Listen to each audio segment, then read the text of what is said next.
My name is Elena. I'm actually studying physics here at UCL, and I've been studying for the past 4 years. So I've been doing a combined master's degree, and I just finished, so yay! I'm going to be continuing doing a PhD next year. I'm moving to California, so I'll be going there to Caltech to do a material science PhD, because I'm very interested in renewable energy, batteries and stuff. The opportunity actually came forward through my societies at UCL. So we have a group chat where everyone was just putting down things that they are interested in or what they thought others might like. And I came across Robert Swan, and he's the leader of the 2041 ClimateForce expedition. He's the first man to travel to both poles. It was a very inspirational man. I joined one of his lectures he was doing, and in the lecture he talked about his upcoming expedition, which is 2041 ClimateForce expedition. So I thought, okay, I really want to be a part of this, and I felt very inspired by his story. I mean, he went there and he saw the effects of climate change firsthand, so I really wanted to be a part of that as well and want to do something that makes a difference. The expedition itself was from the 15th of March to the 31st of March, so I spent about 2 weeks there. The whole expedition was, I'd say, like 3 parts. So there was a traveling part. Me going there was quite a big chunk of time. I mean, it was a long 14-hour flight to get to Buenos Aires, and then I switched to an internal flight to Ushuaia at the end of the world, Tierra del Fuego. And then from there, I'd catch a boat to Antarctica.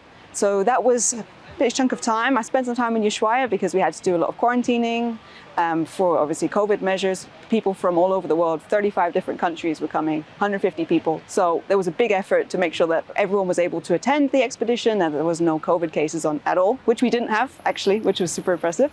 Well, biggest challenges. Well, there were some in terms of a physical and emotional level, because physical, I'd say, was the Drake's Passage. The Drake's Passage is notorious for being one of the roughest seas in the world.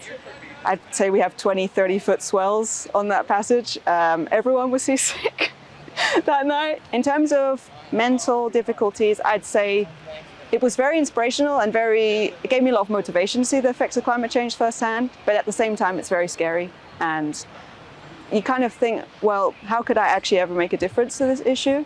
But you're then also reminded that there's so many people that feel the same way as you. I mean, there's 150 of us there, all come to Antarctica for the same purpose, and we all care.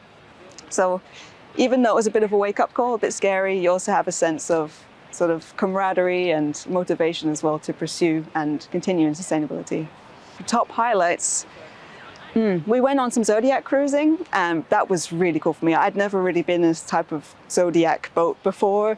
Got very wet, which was great. But there was a moment where we were on the Zodiacs and it was very still. We weren't actually able to access any of the islands that we wanted to, like some of the first ones that we wanted to, because of the amount of ice that had broken off the sides, which wasn't planned as well, which was quite scary. But yeah, so we were driving around and all of a sudden we were surrounded by maybe 8 or 9 humpback whales. There was a mother and her calf went directly next to our Zodiac. And as they were rising and they were just breathing out, all of the water vapor just went over our Zodiac. And then we even saw the fins, so they came up and they even breached a bit, which was otherworldly. I mean, the sound that they make, I still dream about it sometimes. It's such an awesome experience. Being a student coming into these sort of situations as well, you kind of feel a little bit intimidated because you think, I'm just little old me, I'm just a little physics student from London, UCL, trying to do something with my life. And I wasn't really entirely sure what I was going to get out of this expedition. I wanted to put myself forward because I wanted to meet other people and find out how I could contribute more to this issue and make some great connections that I could move on from. I mean, this kind of experience you don't ever have with people. It's a life-changing experience. So to be able to go through that with other people and make these relationships is something I really wanted to do. I also wanted to come out with a new sense of sort of self-responsibility too for the planet, and to do my part and to really push myself to pursue what I'm so passionate about in my PhD as well, and continue this forward. I think coming out of it, I achieved much more than I even could imagine. I mean, I made friendships that I didn't even know I would make. I made friends from all over the world. I have a good friend from UAE. We FaceTime almost every single day now. Also managed to inspire other people. Being a vegan, they always ask me questions about it, which was cool. I did not expect any of that. And I mean, the things that I saw there, I had no clue what I was going into. I mean, seeing leopard seals in the middle of the water is just, I even saw like penguins. I saw hundreds of penguins on the islands there. I went to Deception Island and I saw the remnants of the whaling industry, which was also very sinister to see. But seeing kind of nature coming back from that and taking over again was cool. Just a magical experience, and I think definitely a life-changing one for me.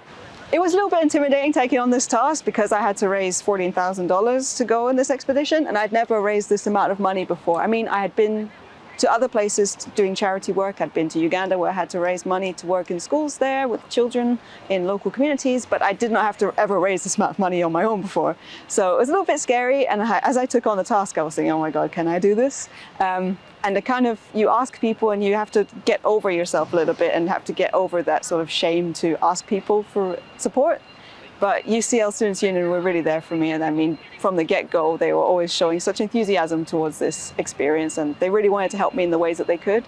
And anything that I'd asked for, they were always so responsive and helpful. Just even having that sort of moral support too was really, really helpful, and I really appreciated it. And it was also through the Students' Union UCL that I was inspired to reach out to my local community. So I went and I taught in some schools, I did some presentation for schools, and I also joined with the Castlehaven Community Association, which is my local association, and I did some talks for them too. But it was all through the university that I thought to actually do this, which I would never have done otherwise. So yeah, I really appreciate the help. For students, like I said, it can seem like a really huge task to just one person. Like I talk to my brother, for example, he's 2 years younger than me, and he always tells me, okay, well, I'm only one person, like, how can I actually do anything? But you have to look at it from a bigger picture. I mean, if every person does one little change in their life, the resultant effect of everyone doing that small change can end up being a big one, you know? So even just small things, just be a bit more, I think even now when I go about my daily tasks or whatever, I try to think more from a sustainability perspective. I try to be more mindful of what I'm doing and the impacts that I have. So even when I choose to travel somewhere or choose what to have for lunch or whatever those things may be, just knowing that that little extra step if everyone does it, can build to something better. And yeah, I hope that no one gets discouraged because it is a big issue, but we can do it if we do it together.